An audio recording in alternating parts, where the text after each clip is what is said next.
again, over-exaggerate it. And then once you feel comfortable with it, you'll relax. And when you relax, you'll fall into the timbre of the voice. Okay? It just, because you want to be conversational. So when you're comfortable with it, it'll be terrible at the beginning.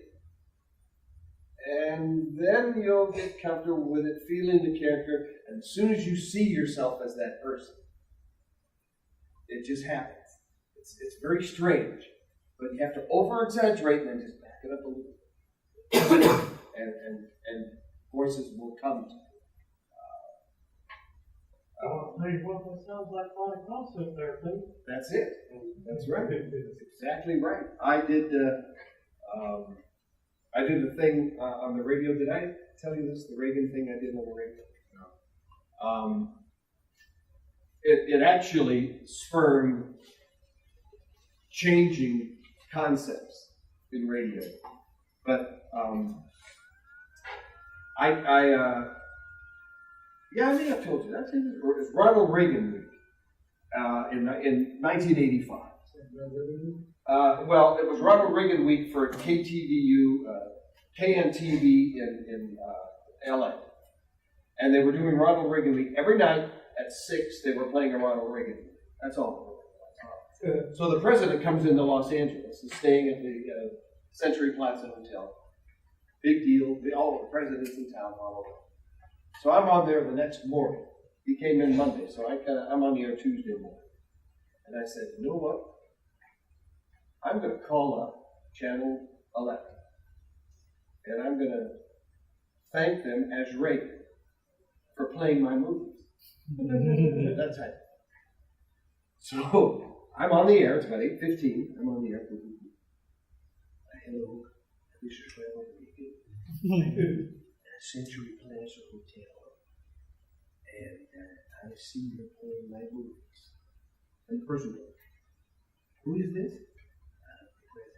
The president, Ronald Reagan. Oh, hang on for you. So they gave me the program, the person responsible for putting the shows on Channel 11, local. So, and I'm talking with the person. And she goes, hello, this is Ronald Reagan, the president at the Century Plaza Hotel. I am in town, and I was watching TV this morning. I saw that you're doing my movies. Oh, yes, we are, Mr. President. We're doing them all. Oh, every Monday, all week long, we're doing them. All this. What's on tonight? Oh, it's a bedtime robots. Oh, and then I would talk, and then I would say something so stupid that they would go, who is this? Okay, and that would be the end of the bit. And I normally, yeah, okay, blah, blah, blah, and then the bit's over, okay? And I said, well, I'm here with my Secretary of State, George Shultz, and his favorite television show is Hogan's Heroes. When's that on? And she goes, oh, that's not on Channel 11, that's on Channel 13. They went, oh, well, you know the answer. And he goes, Hogan? Waiting for her to go, who the hell is this? You know what I mean? So he doesn't know. Never did. And then I said, well, okay, thank you. Goodbye. And I talked to my news guy, and he's cracking up in the background. Yeah. I go, she never broke. She never said, who the hell is this? And I couldn't finish off by saying, you guys call back? no. What happened? I got off the air. Got called into the general manager's office. And he said, hey, you know that Reagan bit you called Channel 11? They're pissed as hell. I said, why? They thought it was Reagan. I said, well, I said some stupid thing. And they go, no, they thought it was Reagan. They were really pissed. It took me 20 minutes to calm her down. because she was calling her boss and everybody around going, the president just called us and loves our Ronald Reagan week. All over the place. So she's called her boss, she's called New York, she's called, Metro Media, they own the station. Oh my God. And then people start walking into her office and going, hey Janet, I heard you on with Goss, that was pretty funny. What? Says, oh, you were on cater. When? Oh, no. So did Reagan call? Yeah, the president did call. Says, no, it was Gus. It was Gus. You got him good. I That's would be right. so pissed at him if I was you for telling them. Because if they had just not said anything and kept it going, that would have been We hilarious. were already on the air, and other people were in on it too, like the town. No, they were listening. No, they were listening. The listeners came in and heard it. And they worked at the station. They said, hey, Joey, I heard you on with Gus. That was hilarious. But she thought she was really talking to the president. So she was embarrassed that way. Yeah. And she was embarrassed because she called the headquarters. And she was just embarrassed and pissed. Yeah. Okay? So anyway, he said, look, we just gave you a 10-minute commercial. A 10-minute commercial for Ronald Reagan Week on your TV. And she goes, oh, I guess you're right. So, but that changed. That was part of it. It was me and Rick Dees and stuff like that all the time. In the 80s, you could call anybody, put them on the air, and spook, do anything you want. But that's changed. You cannot put anybody live on the air because of the lawsuits. People were sued. Hey, you made a fool out of me, blah, blah, blah. Suing the station. It's in my case. But it did happen about 3 or 4 years later. And at the end of the 80s, no live phone. You can't do candid phone. You can't do prank calls without the person knowing they're on the air. You have to say, hi, I'm Steve Goss. We're on the air. And then do your bit. Well, that rules it. Okay? So the law for the FCC now is you cannot put anybody on the air live. That's why there's live and all that stuff. You can't do that. And I'll tell you either Wednesday or coming up when we're talking about promotions of this to do on the radio. I'll tell you why, and then I'll tell you how stations get around it. But right now, it's voiceover. Have you ever heard the $100,000 radio bit? What is that? They called, they had like the 10 colors gets $100,000. And so the dude, yeah, I won, you know. Oh, it's a candy bar? Yeah. That's Yeah. That's I'm gonna pay off my car. I'm gonna do all that. Whoa, how are you gonna do that with a candy bar? The biggest promotion I ever did was at KRS 101. We gave away $101,000. What? No. Station one. $101,000 to one person, and they had to be the 101st caller to the station. And all they had to do was be the 101st caller when we played these 4 songs in a row. 4 songs. We told you, My Girl, Beatles, blah, blah, blah, 4 songs. But they had to be played consecutively without interruption. And then, well, there'd be a sweeper or something, but without commercials or without a job talking or anything like that. In a row. We had to play these 4 songs in a row, and when we did, we'd win $101,000.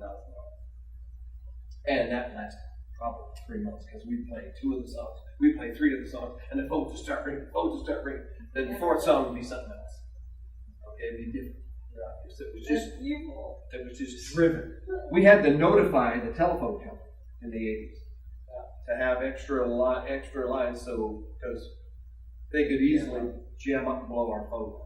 So the only people in LA, there was one person that knew when we were going to run the contest, and he had to sign an affidavit and all that stuff saying he wouldn't say it. How did he know? Well, he had to know because he had. All right, it's going to be Tuesday at 1:30.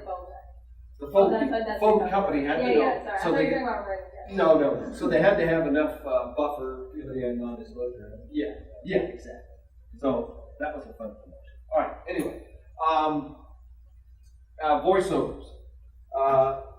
Sure, there's different categories: narration, film narration, sales narrations for companies, commercial, obviously commercial, promos, television promos, local television promos.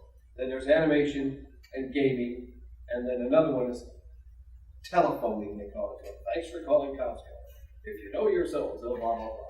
Blah, blah, blah, blah, that type. Oh, thank you for calling movie. Exactly. Exactly. When it'll move you like a Z, press one. So, I what? started with the same lady on like every answering phone. You know, like she must make a lot of money. She's like, Oh, "Press there, you press can. one here." Like, You can make on the it. voicemail. You can make a ton of money. Okay. Now, what I'm going to do is play a few animation demos. When you do a demo, and what your demo is going to be, it's 10 seconds of this voice, 10 seconds of this voice, 10 seconds of this voice, 10 seconds of that voice, a minute preferably, maybe a minute and a half might be your demo length. So let's listen to this person's, this is Aaron, let's listen to their animation demo for character voices.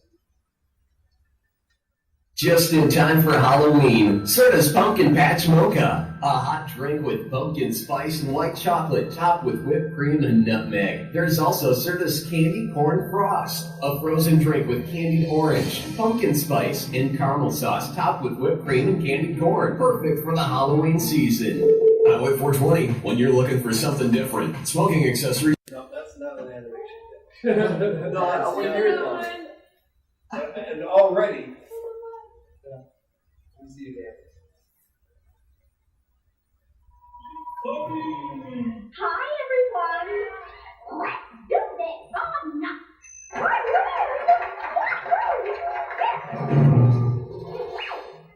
Ciao! I am basil, a sweet aromatic herb. We make any meal that much better. They say I'm our town's pickiest food critic. But I say, I just know what I like. This burger is made out of beans. I never knew that this could be so cool looking. Hey there, Sully. Ran out of energy again? Hey, can we get some energy over here, please? Thank you. There you go. You're all set, Sully. Hey, those were due at the brain 2 hours ago. Try cow food. If you just eat free range instead of grain, you wouldn't fart so much. Smile, Seamus.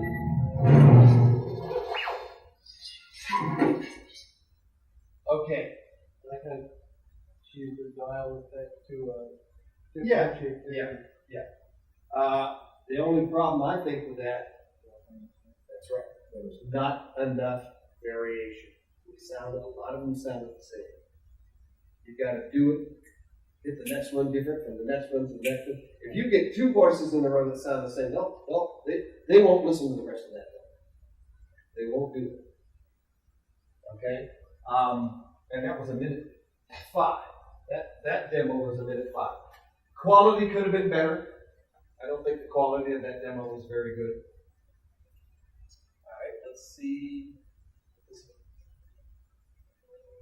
After all I've done for you and your family, this is how you repay me?